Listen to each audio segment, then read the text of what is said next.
Jam di studio kami menunjukkan tepat pukul 16 waktu Indonesia Barat. Ingin mempromosikan produk Anda dan memperluas jaringan bisnis Anda? Kami siap menjadi mitra sukses Anda. Hubungi tim marketing kami di telepon 800 8996 dan dapatkan penawaran menarik. This is my music. Experience good music. Terlalu slow. Yang ini nih, bikin semangat tapi tetap cool. Gak lah, boleh diadu. Musik itu untuk dinikmati, bukan diadu. Wah, ada Bang Iwan. Ini yang top dan berani diadu. Top Coffee, kopinya orang Indonesia.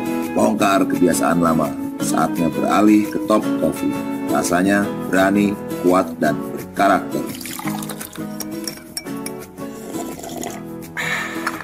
Enak, kopinya terasa banget. Kalau Bang Iwan bilang Top Coffee enak, pasti enak. Semua rasa Top Coffee gak ada tandingannya.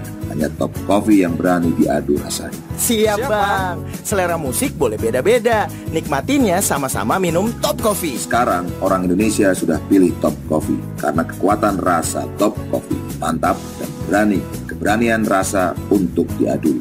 Top Coffee, kopinya orang Indonesia. Buktikan sendiri.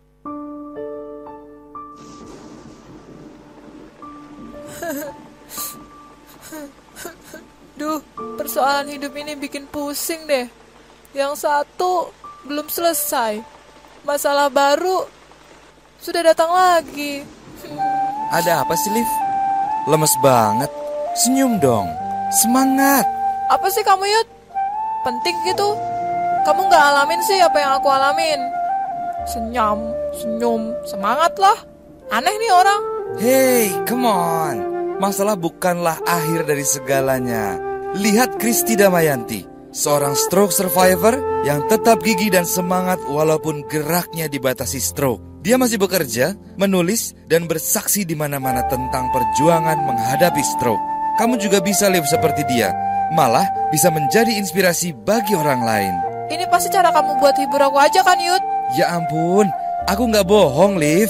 Nih, aku kasih tahu ya, kamu bisa dengar langsung kisahnya di Weekend Spirit, salah satu program terbaru Radio Pelita Kasih yang mengangkat kisah-kisah inspiratif orang-orang yang bangkit dari keterpurukan dengan semangat mereka. Melalui program terbaru kami, Weekend Spirit, kita bisa mendapat dan berbagi semangat untuk bangkit dari keterpurukan masalah yang ada di depan mata. Weekend Spirit bisa Anda dengarkan setiap Sabtu pukul 16 hingga 17 waktu Indonesia Barat. Hanya di 96,3 RPK FM Jakarta. Nah, gitu dong. Semangat. Dan yang terpenting, bagikan semangat itu untuk sesama. 96.3 RPK FM.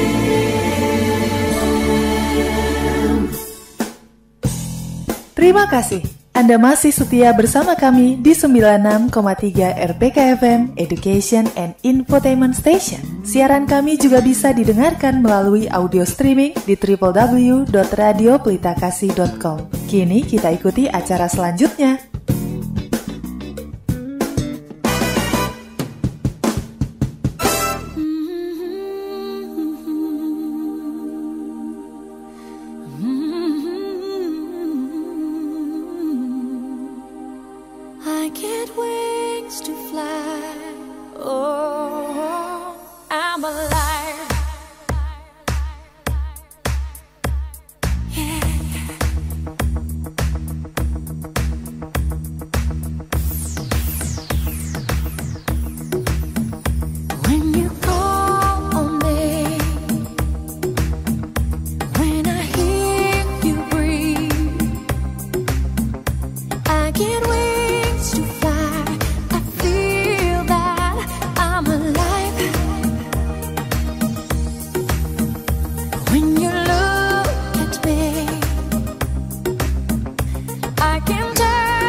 RPK FM Jakarta. Selamat sore sahabat RPK, apa kabar? Semoga di weekend hari ini benar-benar semuanya baik-baik aja. Jangan sampai ada yang sakit, jangan sampai ada yang kecapean. Gunakanlah waktu yang baik buat istirahat. By the way, Sobat RPK saat ini sedang mendengarkan salah satu program terbaru dari kami, Weekend Spirit. Siapa yang tahu Weekend Spirit? Pasti nggak ada yang tahu, karena memang baru. Satu program yang benar-benar program yang memberikan satu inspirasi dan motivasi yang baik, terutama dan sangat khususnya untuk mungkin untuk korban-korban atau bukan korban sih ya, sebenarnya lebih ke lebih memberikan motivasi dan inspirasi bagi sahabat RPK yang mungkin saat ini sedang menderita stroke. Siapa yang tahu juga kalau ternyata ada salah seorang yang benar-benar selalu struggle dengan hidupnya, selalu menjadikan segala sesuatunya itu dapat teratasi dengan baik selama dia mau untuk mencoba. Ada seorang yang saya juga baru kenal, tapi kalau buat saya adalah seorang yang sangat istimewa. By the way, Sobat RPK juga harus tahu bahwa Weekend Spirit ini setiap Sabtu sore itu akan menghadirkan salah satu narasumber terbaik kami. Itu ada Kristi Damayanti sebagai motivator dan inspirator. Kristi Damayanti ini kalau sahabat RPK pengen tahu ya, adalah seorang perempuan penyandang stroke dan juga single parent untuk kedua anaknya. Ada satu putri dan satu putra.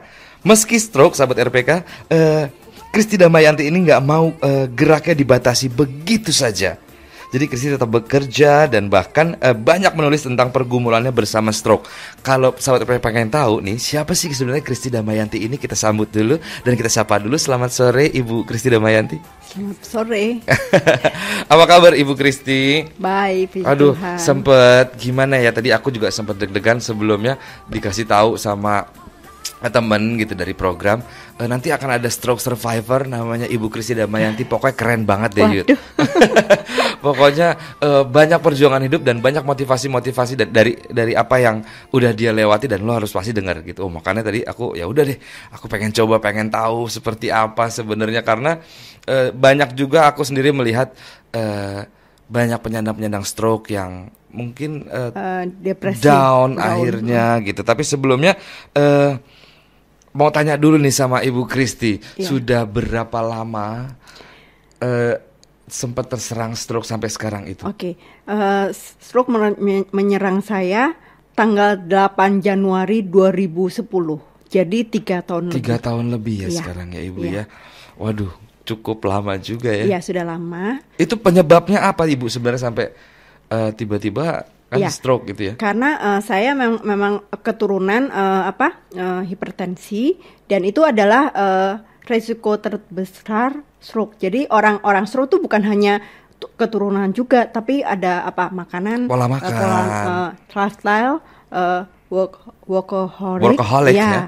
Dan saya ditambah lagi dengan hipertensi itu. Oh, hipertensi. Akhirnya itu kejadiannya sebenarnya di mana Mbak Kristi kalau boleh tahu ya? Oh ya. Gitu waktu dulu tuh sejak 2007 saya memang sudah menderita hipertensi karena memang keturunan itu. Jadi setiap hari harus minum obat. Setiap hari harus minum obat. Tapi saya dulu malas karena malas ke dokter, malas ganti obat, pokoknya malas. Tambah lagi kerja saya memang berat dan nggak bisa untuk sering-sering ke rumah sakit. Jadi aku benar malas, dan bapak saya padahal selalu mengingatkan saya gitu. Nah, suatu tahun 2009 tuh saya bikin Central Park. Itu sangat kerja keras. Kerjanya benar-benar. Walaupun saya senang dengan pekerjaan itu, tapi kan namanya juga otak ya sudah dipatok gitu. Harus ada istirahatnya. Iya. Saya mungkin bisa nggak tidur 24 jam berapa hari. Waduh. Walaupun saya happy. Walaupun kita seneng ya. Iya. Tapi namanya itu butuh istirahat juga. Nah, terus tanggal 12 Desember 2009 saya ingat banget, itu mallnya dibuka. Sudah baru buka terus jam 11 saya langsung ke airport karena liburan. Iya. 5 minggu saya di Amerika sama saudara anak saya sama orang tua dan adik-adik. Terus minggu keempat itu 1 minggu sebelum pulang saya lagi di San Francisco di hotel. Jam 3 pagi saya mau pipis. begitu saya duduk, saya nggak berasa apa-apa. Saya lagi senang-senang, pokoknya benar-benar happy.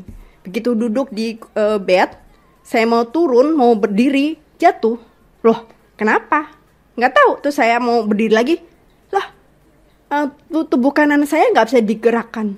Oh gitu. Wah, kenapa? Langsung saya panggil ibu saya karena satu kamar, dan ibu sudah sadar bahwa saya stroke. Saya langsung anak saya dibangunin, suruh panggil ayah saya di kamar sebelah, terus di telepon 911 dan saya dibawa ke rumah sakit.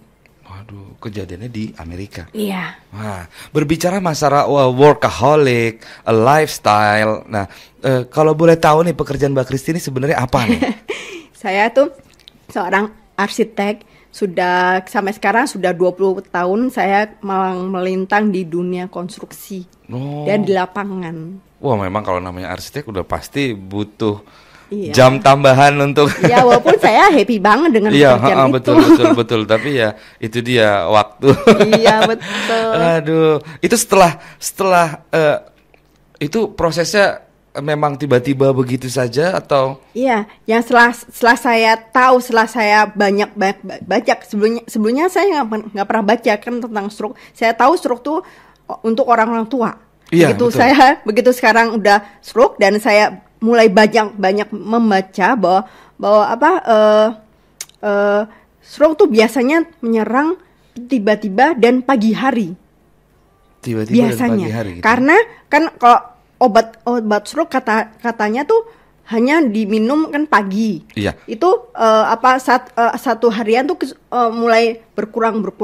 Sebelum minum pagi hari lagi dia bisa langsung stroke. Oh gitu. Dan saya waktu itu sering lupa minum obat. Dan saya nggak peduli dulu. Aduh. Iya ya, apa sih obat? Gitu. Iya, masa bodoh. Tapi waktu pertama kali menyadari stroke itu Mbak Kristi di umur berapa ya? Saya tahu karena beberapa saudara tante om saya itu meninggal karena stroke dan bapak saya juga pernah stroke walaupun tidak berat ya, stroke ringan. Jadi saya tahu bahwa saya itu resikonya tinggi sekali untuk nanti kena stroke. Oh gitu. Padahal kata bapak ibu tuh beliau tuh sangat berhati-hati supaya mereka tidak kena stroke. Malah saya yang kena. Di umur berapa Mbak Kristi kena stroke tuh? 40 tahun. 40 tahun? Iya. Wah, masih terbilang. Iya, tapi tahu nggak sekarang itu di rumah sakit saya, di rumah sakit Cikini itu banyak di bawah 30 tahun tuh banyak yang kena stroke. Oh gitu? Iya. Wah, berarti lifestyle. Benar-benar dari lifestyle, betul. Pola makan ya, Betul. segala macam ya Mbak Kristi ya. Wah, tapi sekarang nih kayaknya bugar dan sehat kayaknya. Itu kan karena kayak nggak kena stroke gitu. Iya, padahal tahu nggak begitu saya sadar bahwa stroke di Amerika, dokter di sana bilang, Kristi, kamu bahasa Inggris ya. Saya puji Tuhan saya bisa masih mengerti otak saya masih mengerti. Kristi itu kamu nanti tidak bisa bangun lagi. Kamu paling cuman bisa duduk di kursi roda. Dokter ngomong begitu? Iya. Saya cuman bengong lihat dia terus tapi cuman mikir enggak, aku percaya Tuhan ada buat aku. Yeah. Nanti aku pasti bisa. Cuman senyum. Dan saya dari dulu saya nggak pernah nangis gara-gara stroke. Saya berasa happy banget waktu apalagi pertama kedua sama itu tuh bener-bener happy. Ada anjing karena kan di rumah sakit kan ada terapi tuh.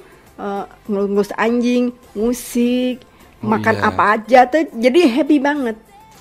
Pokoknya nggak berasa deh ya. Iya, walaupun memang saya nggak. Ini sekarang lumayan, waktu itu sama sekali tidak bisa bicara. Nah, ngomongnya nyang.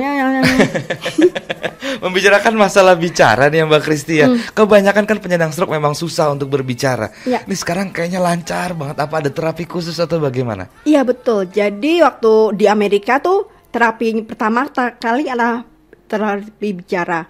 Itu satu kata. Jadi dog, cat, ball gitu satu-satu tuh susah banget ngomong kayak gitu. Itu kira-kira 1 minggu saya baru bisa bicara dog, cat, book, ball. Satu itu susah minggu banget. Ya? Itu 1 minggu. Terus terapi nulis tangan kiri, dog, cat, gitu. Itu 2 minggu di Amerika. Begitu masuk ke Jakarta, aku terapi bicara bahasa Indonesia. Saya dulu begitu masuk Jakarta, saya nggak bisa bahasa Jakarta Indonesia. Jadi mulai satu-satu kata lagi. Pelan-pelan lagi. Iya, dan satu bulan setelah itu saya mulai bicara dengan sangat susah. Susah sekali ya. Ya. Tapi ya puji Tuhan sekarang lancar. Puji Tuhan. Tapi dulu kan namanya sama obat itu ya ampun malesnya apa sih obat. Nah tapi kalau sekarang gimana? Aduh saya jangan sampai lupa malah. Iya takut banget. Saya trauma banget. Saya nggak mau kayak gini lagi. Saya punya anak. Oh iya, udah besar pasti yang bagus sih ya. Udah SMA ya. Itu dia. Sahabat RPK, nanti kita akan terusin lagi bicara dan ngobrol-ngobrol tentang Kristi Damayanti sebagai kesehariannya seperti apa. Nanti kita akan ceritakan lagi setelah yang satu ini. 96.3 RPK FM Jakarta kembali di program Weekend Spirit. Sahabat RPK yang baru mendengar nih, apa sih Weekend Spirit? Weekend Spirit adalah salah satu program kami yang baru nih. Ini akan hadir setiap hari Sabtu dari pukul 4 sampai pukul 5 sore bersama narasumber yang benar-benar mempunyai semangat hidup yang kalah di kita semua deh gitu kan. Apalagi dengan apa yang saat ini diderita.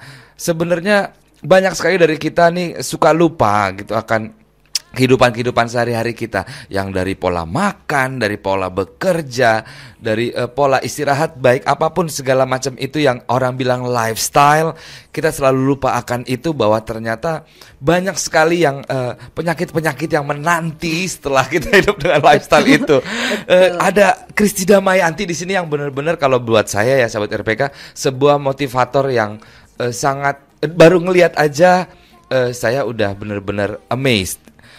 Dengan keadaannya yang seperti ini, Mbak Kristi tetap semangat. Nggak ada kata namanya menyerah, itu nggak ada. Menyerah itu entah di 1000 langkah ke berikutnya, tapi tetap intinya adalah nggak akan menyerah. Banyak banget sebenarnya banyak banget kejadian-kejadian yang mungkin kita lihat di kanan kiri kita ya, tapi semoga saja dengan adanya program ini nih, wah sahabat RPK jadi makin asik. By the way, sahabat RPK juga bisa SMS atau ngobrol-ngobrol bersama Mbak Kristi, boleh bertanya juga seperti apa, bagaimana menghadapi proses-prosesnya. Mungkin ada salah satu keluarga kita yang mungkin terkena stroke, terus bagaimana kita harus bersikap. Silahkan SMS di 0813 98000 4-nya 3 kali, atau boleh juga kok telepon di 021 8000 4-nya 3 kali. Ditunggu hingga nanti pukul 17 waktu Indonesia Barat. Tapi kita sekarang nih lebih baik ngobrol-ngobrol lagi sama Mbak Kristi nih, karena cukup seru. Mbak Kristi, berbicara masalah tadi lifestyle, workaholic. Nah sekarang nih kan sudah hampir paling enggak Mbak Kristi harus lebih banyak mengatur pola hidup, lebih banyak segala macamnya gitu kan. Nah boleh cerita sedikit nggak tentang kegiatan sehari-hari Mbak Kristi ini dari hari Senin sampai hari Minggu? Sekarang ya? Iya. Sekarang sih tetap aja hari Senin sampai Jumat saya kerja di Agung Podomoro Group sebagai arsitek. Terus tapi sekarang saya nggak mau lebih dari jam 6. Mungkin 1-2 hari aja. Nggak mau ngoyo banget. Nggak mau gitu dan memang nggak boleh. Oh memang nggak boleh. Kalau dulu kan 24 jam bisa. Paling nggak jam 10, jam 11 malam baru pulang. Kan gitu macet kan. Macet juga. Jadi mau nunggu dulu deh. Iya gitu. Lalu habis itu setiap pagi harus terapi dulu di Cikini, terapi fisik. Lalu hari Sabtu saya biasanya ke filateli karena saya hobi perangko. Terus kegiatan sosial saya adalah internet sehat dan aman untuk anak-anak dan remaja, pelayanan gitu. Wah, ke sekolah-sekolah. Ini sebuah kalau buat saya kaget juga barusan dengar Mbak Kristi ternyata masih bekerja. Ya gimana, punya anak? Masih ngedesain juga. Enggak. Tapi tetap sebagai ini ya Mbak Kristi ya. Pokoknya arsitek di konseptor di holding. Dulu kan saya di lapangan. Bener-bener lapangan dari nol sampai ke proyek-proyek. Sekarang cuma duduk di meja, untuk jalan aja susah. saya kan lumpuh separuh badan. Gitu. Tapi kan Mbak Kristi biasanya orang kalau udah kena stroke itu mau ngapa-ngapain aja males, mau ngapa-ngapain aja kayaknya, aduh gimana ya gitu. Nah, nih pasti kan Mbak Kristi ke kantor gitu ya. Nah di kantor itu Mbak Kristi mengerjakannya apaan aja nih? Ya kan saya kan membantu bos saya sebagai direktur proyek tentang proyek-proyek, salah satu proyek APG gitu Pak Mas. Dan secara fisik itu sebenarnya fisik saya tuh berat banget untuk seperti Mas bilang malas. Bukan malas sih, tapi berat. Tahu nggak? Ini dengan saya duduk begini saja, saya berasa di atas kapal selalu bergoyang. Gini. Jadi kalau saya nggak konsentrasi, saya bisa miring karena berat sebelah kanan. Jadi saya membawa tubuh sebelah kanan saya tuh kayak mayat ya, berat sekali.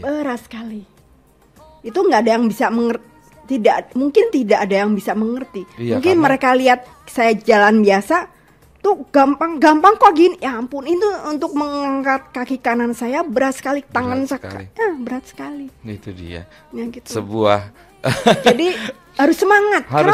Kalau nggak semangat ya udah deh. Benar down. Itu dia. Bicara masalah semangat, berarti kan Mbak Kristi punya spirit nih. Ya. Nah, siapa sih sebenarnya sumber spirit dari Mbak Kristi ini nih? Yang jelas anak-anak ya. Pasti anak-anak. Ya, saya harus berjuang untuk mereka. Karena kan saya tidak punya suami, ya saya sudah cerai. Jadi dan saya harus membesarkan 2 anak saya. Jadi saya harus benar-benar harus, apalagi bapak ibu saya kan udah tua, di atas 70 tahun. Jika mereka sudah tidak ada di samping saya, terus gimana? Jadi saya benar-benar harus pokoknya. Iya, dan doa. Karena tahu nggak, jika kalau Tuhan tidak membuat tidak bersama aku, saya pasti nggak bisa. Karena begini aja susah, berat. Mungkin susah ya untuk menjelaskan, dan mungkin orang lain melihat saya biasa aja kok. Ya nggak tahu deh. Tapi iya, tapi ya itulah gitu. Tapi kalau berbicara masalah sumber spirit, itu adalah anak nih. Boleh bercerita sedikit nggak tentang anak Mbak Kristi nih? Anak Mbak Kristi ada yang laki-laki, ada yang perempuan. Nah, ini anak yang pertama nih, yang laki-laki atau yang perempuan? Laki-laki. Namanya Dennis. Sekarang umurnya 16 tahun, kelas 1 SMA. Masih sekarang kelas 1 SMA ya? Iya. Yang kecil namanya Michelle, umurnya 13 tahun, kelas 2 SMP. Kelas 2 SMP. Iya. Itu selalu nggak pernah, mereka nggak akan pernah menunjukkan bahwa ini loh mama gue kena stroke. Mereka pasti nggak akan seperti itu. Dengan melihat kondisi Mbak Kristi sendiri penuh dengan semangat, mereka pasti akan selalu mendukung dong. Iya ya, dan pertama kali saya stroke dan saya sudah bisa bicara, saya tanya sama mereka, Nenis, Michelle, kamu malu nggak mama kayak gini? Enggak. Terus waktu itu pertama kali saya ke sekolah mereka, saya digandeng tanpa malu, dan misalnya jalan-jalan dipakai kursi roda di mall, mereka dorong saya, bercanda biasa, dan dia sama sekali tidak malu melihat saya. Yang sebenarnya waktu pertama kali saya keluar dari dunia saya, kepompong saya di rumah, saya nggak pede. Tapi mereka, anak saya dan bapak ibu saya sangat membuat saya tegar. Kalau mereka malu bahwa saya kayak gini kan, ngomongnya susah, jalannya jelek gitu ya. Kalau mereka malu, pasti saya down. Iya, itulah sumber semangat memang. Itu keluarga. Harus keliling juga, keluarga tuh harus memberikan semangat. Sangat penting banget sahabat RPK. Kalau sahabat RPK juga pengen tahu gitu kan, sebenarnya letak permasalahan di mana gitu. Sebenarnya nggak ada masalah selama semua bisa saling membantu. Harus sama-sama saling memberikan semangat. Betul, semangat. Memang asik banget ya. Kalau dilihat, kalau mungkin sahabat RPK kalau ketemu sama Mbak Kristi Damayanti ini nggak akan tahu. Kalau diam gitu ya, Mbak Kristi, sahabat RPK nggak akan tahu kalau Mbak Kristi ini sebenarnya stroke. Orang semangat banget, bener-bener deh. Sahabat RPK pasti bingung. Orang saya aja tadi bingung, loh narasumber saya mana? Terus begitu tiba-tiba ketemu Mbak Kristi, ya ampun semangat banget. aku pernah gitu ngelihat ya beberapa kasus tentang stroke. Memang kebanyakan mereka down ya. Ya, dan nggak pede. Nggak pede pastinya. Ya, betul. Nah, pernah nggak sih Mbak Kristi, ini kan terlepas dari banyak support yang Mbak Kristi dapatkan, itu kan pernah nggak sih sempat down walaupun ya beberapa kali pasti. Ya, karena kan nama juga hidup ya, manusia pasti banyak masalah. Hubungan sama dulu bekas suami saya misalnya, pekerjaan, teman, banyak. Tapi kalau saya marah atau terlalu gembira pun saya down. Ini otak saya tuh kayak berputar sampai nggak enak. Pusing ya pokoknya. Ya, jadi kalau saya down dalam arti marah, sedih, nangis sampai atau terlalu gembira, saya kayak saya selalu bilang bergoyang karena goyang-goyang. Ya itu benar. Iya benar-benar. Jadi nggak jadi harus stabil. Harus stabil. Iya. Ya itu dia. Sahabat RPK, kalau pengen ngobrol-ngobrol sama Mbak Kristi boleh banget, silahkan di 0813 98.000 4-nya 3 kali. Boleh juga telepon di 021 8.000 4-nya 3 kali. Nanti kita akan ngobrol-ngobrol lagi sama Mbak Kristi tentang banyak hal, tentang bagaimana dia tetap struggle sama hidupnya. Kita kembali lagi setelah yang satu ini. 96.2 RPK FM Jakarta, kembali lagi di Weekend Spirit bersama saya Yuda Perwira dan ada Mbak Kristi Damayanti di sini sebagai narasumber yang seorang motivator yang keren banget. Sahabat RPK sebenarnya Sahabat RPK boleh banget sharing di 0813 98.000 4-nya 3 kali. Boleh juga telepon di 8.000 4-nya 3 kali. Kita bukan bicara cuma masalah stroke doang, segala macam. Baik pekerjaan, kalau memang ada masalah di pekerjaan, baik lagi di keluarga, boleh banget. Karena kita kedatangan satu motivator yang kalau buat saya itu keren banget.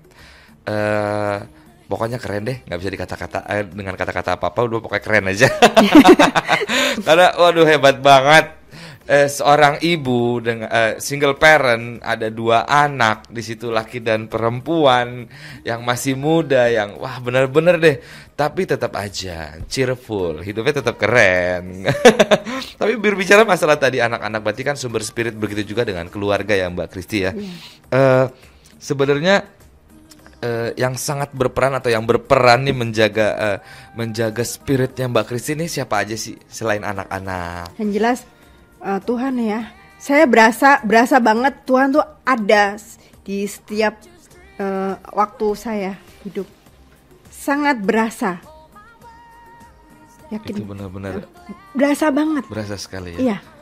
Itu dia sahabat RPK, keren banget deh pokoknya. Sahabat RPK boleh banget, bukan sharing masalah masalah apa, pokoknya masalah keluarga juga boleh, masalah karir juga boleh, pokoknya masalah apapun boleh deh di sini di sharing. Nanti pasti Mbak Kristi akan ngasih tahu nih tips-tips yang ciami. Sekarang nih kalau boleh dilihat ya Mbak Kristi ya, kan banyak juga yang orang mungkin agak sedikit down dengan masalah-masalah yang mereka punya, baik pekerjaan, baik masalah keluarga dan segala macamnya nih. Mbak Kristi juga pasti kan pernah bertemu dengan orang-orang seperti itu nih. Okay. Mbak Kristi pasti kan punya semangat untuk memberikan semangat juga buat orang yang itu pasti. Caranya bagaimana nih Mbak Kristi menularkan spirit yang baik itu ke orang lain? Yang jelas saya saya kan setelah kira-kira itu November 2010 saya mulai menulis. Salah satu teman saya, wartawan Kompas, itu datang ke mall saya dulu untuk ngobrol. Chris, kamu kan mulai bosen, karena saya mulai bosen kan biasanya jalan-jalan mobile. Kamu coba deh nulis. Saya nggak pernah nulis. Saya bisa nulisnya untuk bicara apa? Kan saya dosen, jadi kuliah. Saya paling presentasi di kantor, tapi saya nggak bisa nulis. Coba deh gitu loh. Dan saya bikin akun di Kompasiana. Itu saya mulai nulis dan sampai sekarang tuh kira-kiranya ada lebih dari 800 tulisan saya dalam waktu sejak November 2010. Waduh. Gitu. Dan itu katanya teman-teman saya di sana atau banyak orang mengatakan bahwa tulisan saya inspiratif sekali. Walaupun saya menulis tuh karena saya bukan penulis, saya apa yang ada di otak saya tulis aja. Ya langsung ditulis gitu ya. Dan saya nggak pernah edit, masa bodoh. Yang penting Nulis aja karena saya menulis itu untuk terapi otak. Saya bicara sama dokter saya, ya lebih baik karena saya untuk mengeluarkan kata-kata yang saya inginkan itu kadang-kadang susah. Setelah otak saya memang sudah cacat, jadi dengan menulis itu kan cepat sekali. Dan sekarang dalam satu hari saya bisa menulis 3 tulisan. Karena satu tulisan sampai 1000 kata itu paling 1 jam. Setiap pagi macet-macet saya nulis. Terus posting begitu sampai kantor. Jam makan siang saya nulis lagi, posting. Sore sebelum selesai pulang kira-kira jam 6 kurang, posting lagi. Dan itu berarti banyak sekali yang Mbak Kristi yang Mbak Kristi tulis tuh. Ya genrenya sih memang banyak. Semua pertama kali itu tentang stroke, kesaksian dari pertama kali saya stroke sampai sekarang. Banyak sekali tulisannya, kira-kira hampir 80 tulisan khusus stroke. Habis itu saya selalu tulis tentang Jakarta karena saya kan urban planner, arsitek, dan mencoba untuk memperbaiki Jakarta. Jalan-jalan kita karena memang saya sering jalan-jalan. Terus juga tentang kuliner, tentang apapun. Jadi channelnya banyak sekali. Temanya banyak ya, temanya pokoknya dan banyak. internet saya ada untuk anak-anak dan remaja. Oh gitu, temanya banyak tapi lebih banyak lagi tentang stroke itu sendiri. Gitu.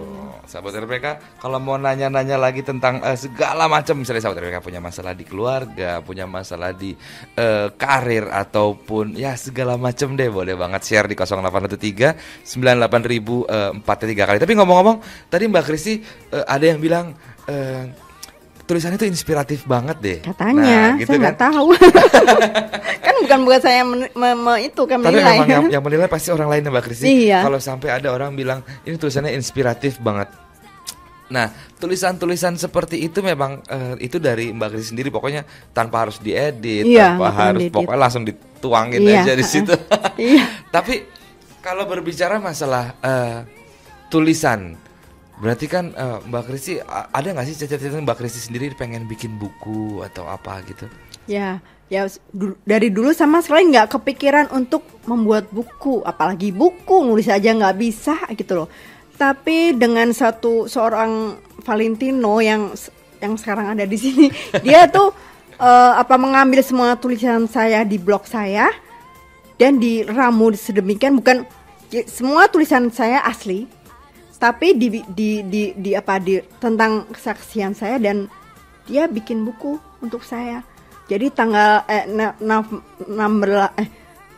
September tahun lalu buku itu launching. Wah, sahabat RPK pengen tahu bukunya itu apa nanti kita bahas lagi nanti. Tapi sebelumnya saya mau baca SMS dulu. Ada Eliadi, mungkin Eliadi baru bergabung ya. Selamat sore sahabat Eliadi.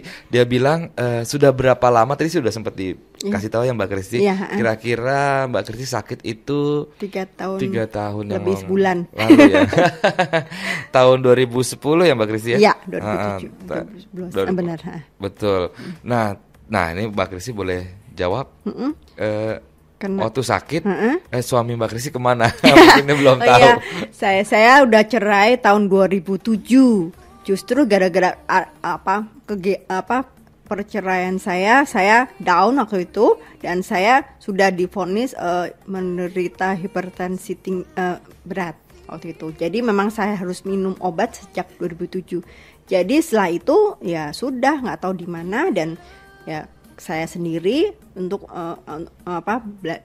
bekerja untuk anak-anak saya. Jadi dia juga nggak tahu di mana.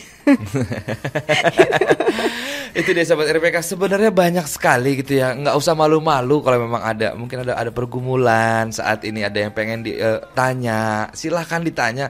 Kira-kira semua ada masalah apa, bagaimana mengatasinya, boleh banget ditanya di 0813 98000 4 kali. Setelah ini nih sahabat RPK, kita akan membicarakan tulisannya Mbak Kristi, buku-bukunya Mbak Kristi. Kira-kira tadi kan sempat sounding nih sama Mbak Kristi, ada Ya. temennya namanya Valen yang membantu. Nanti kita kenalan setelah di menit 45 kita akan kenalan dengan rekan dari Mbak Kristi ini yang mau meluangkan waktunya membuatkan buku buat Mbak Kristi, tapi nanti setelah yang satu ini. Ya.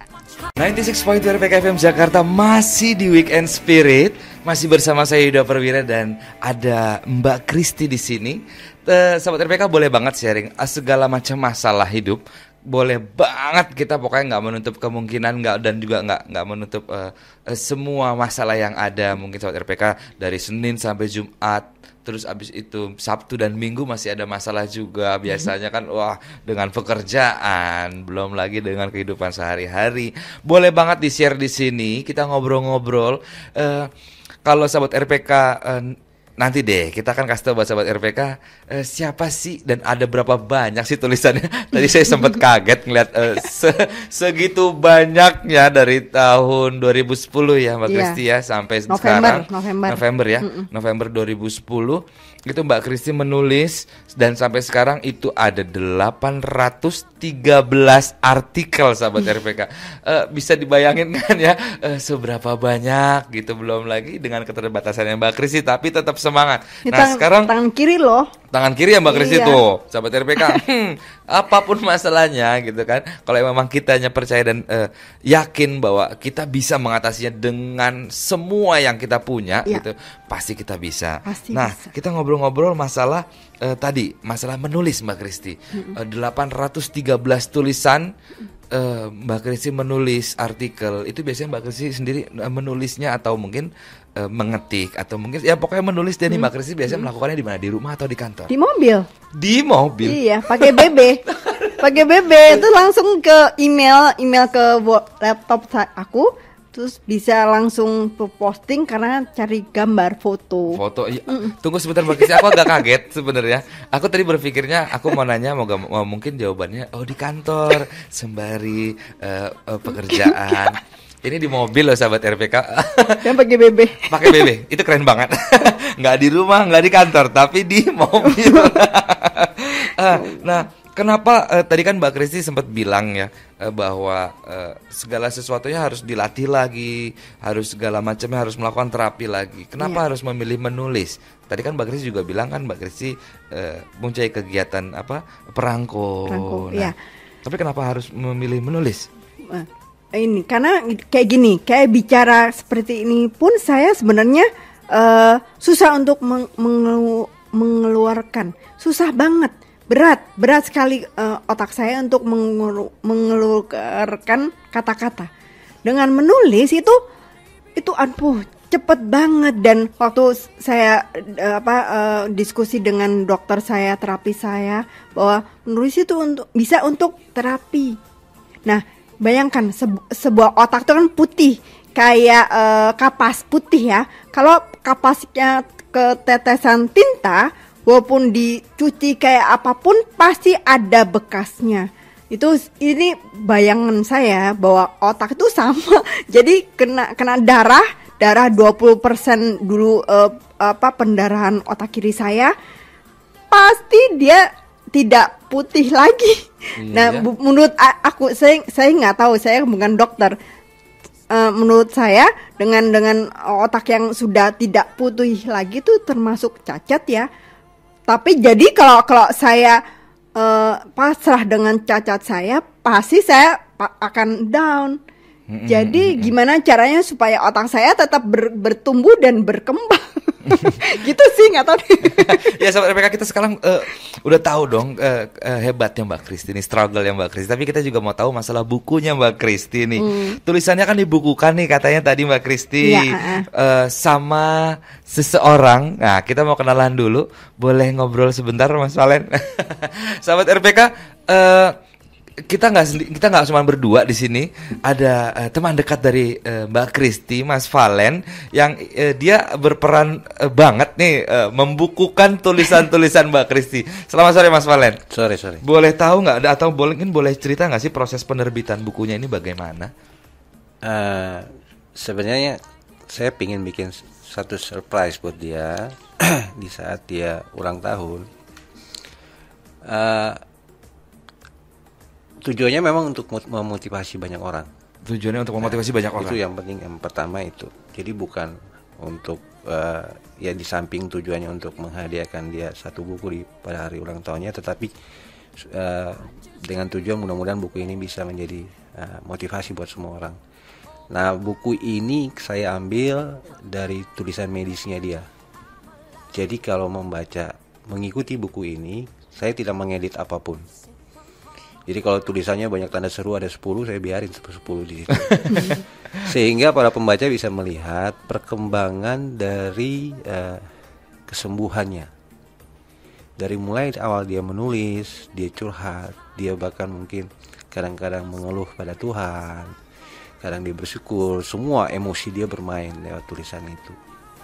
Tulisan-tulisan itu saya kumpul dari tahun ke tahun, sehingga siapapun yang ingin mengenal Kristi dengan problema stroke-nya, bagaimana dia bisa survive dan sebagainya, bisa dibaca lewat tulisan-tulisan dia di buku ini. Misalnya contoh untuk buku yang tulisan pertama, itu dia bagaimana dia punya suasana hati. Kemudian semakin kemari kita bisa lihat bagaimana perkembangan emosinya, itu bisa terbaca semua. Sehingga saya memang tidak mengedit sama sekali, jadi ambil apa adanya. Itu yang saya bisa lakukan untuk dia. Dan sebenarnya Kristi ini inspirasi juga bukan untuk banyak orang, tetapi juga khusus untuk orang-orang terdekat dia, khususnya untuk saya pribadi juga, di mana ya kita diberikan talenta banyak banget sama Tuhan gitu. Tetapi kadang kita lupa bahwa tugas kita sebenarnya banyak untuk kebaikan banyak orang gitu. Iya, betul. Kristi ini diberikan, makanya saya berikan satu judul buku dengan cukup unik, yaitu Ketika Tuhan Mengizinkan Aku Sakit gitu. Gimana ya judulnya? Kalau dari Tuhan, aduh ya ampun, aku sendiri sampai ngelus dada dan judulnya aja. Ya. Tapi keren banget ya, dari judulnya aja itu sebenarnya pasti akan ada banyak motivasi-motivasi di dalamnya. Banyak banget inspirasi. Harapannya saya begitu awal membuat bukunya, mentabulasi semua tulisannya. Saya ingin tahu bahwa dia tidak mengeluh apa yang dia alami, tetapi dia mensyukuri semua yang Tuhan berikan untuknya dengan segala keadaan dia. Oleh karena itu, bagi para pendengar kalau ingin melihat buku Kristi ini secara langsung, bisa lihat saja perkembangannya cukup cepat, cukup pesat banget. Lewat tulisan ini bisa menjiwai lah, kita bisa melihat perkembangan dari hari ke hari, bahkan ya bulan ke bulan, tahun ke tahun. Ya. Nah, sahabat RPK, kalau pengen tahu bukunya seperti apa, pengen mendapatkan bukunya, silahkan ke RPK. Dapat menghubungi RPK. Udah pasti deh. Sahabat RPK nggak akan gimana ya, nggak bakal bukunya biasa aja, nggak bakal. Soalnya saya aja yang belum baca bukunya, baru langsung ngobrol sama orangnya, itu udah keren banget. Apalagi kalau saya harus baca bukunya, lebih Dan satu lagi buku ini yang itu kan dihadiahkan Valentino untuk saya, dan saya menghadiahkan buku ini untuk Tuhan. Maksud saya, hasil dari buku ini separuh untuk aku persembahkan Tuhan untuk orang-orang stroke yang tidak punya biaya untuk berobat. Wah, itu dia, keren banget loh. Saya Tuhan sudah memberikan saya kayak gini, dari yang kata dokter saya nggak bisa apa-apa, sampai sekarang saya bisa apa-apa. Dan Tuhan sudah sangat-sangat mengasihi saya.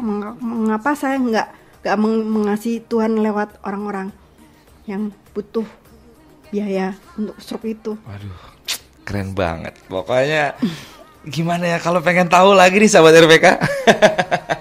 Karena sebentar lagi waktu kita juga akan habis. Tapi tenang aja, di Sabtu minggu depan di Weekend Spirit masih ada Mbak Kristi juga di sini menemani sahabat RPK sampai setiap hari Sabtu dari jam 4 sore sampai jam 5 sore gitu. Sahabat RPK, nggak kerasa waktu juga yang harus memisahkan saya, Mbak Kristi, ada Mas Valen juga di Weekend Spirit ini bersama sahabat RPK. Tapi sebelumnya Mbak Kristi, boleh nanya nggak sih? Ya. Atau ada ini nggak sih, kayak seperti memotivasi buat sahabat RPK yang saat ini mungkin sedang down. Bagaimana mereka harus paling enggak mereka tahu bahwa mereka itu sebenarnya bisa melakukan segala sesuatu, yang penting yakin. Ya, bahwa kita harus percaya bahwa kita tuh bisa. Tuhan tuh memberikan kita tuh talenta masing-masing. Tuhan itu menciptakan kita bukan iseng-iseng aja. Jadi semua bisa. Jadi kalau kita sedang bermasalah, sakit atau apapun, Tuhan pasti ada maksud. Jadi jangan pernah menyerah, tetap percaya dan terus berusaha. Nah, pasti karena saya aja bisa, kenapa orang lain nggak bisa? Itu dia yang bagus sahabat RPK. Kalau saya bisa, kenapa orang lain nggak bisa? Iya, apalagi saya cuman hidup di separuh tubuh sebelah kiri, kanan saya lumpuh. Tangan saya nggak bisa dipakai, kaki kiri saya susah, jadi saya hidup dengan separuh tubuh. Saya aja bisa, kenapa kalian nggak bisa? Itu dia. Terima kasih sahabat RPK sudah bergabung di Weekend Spirit di Sabtu 9 Februari 2013. Kita kembali lagi di Sabtu minggu depan. Masih bersama saya Yuda Perwira, ada Mbak Kristi juga, tapi saatnya untuk pamit. Selamat sore sahabat RPK. Selamat sore.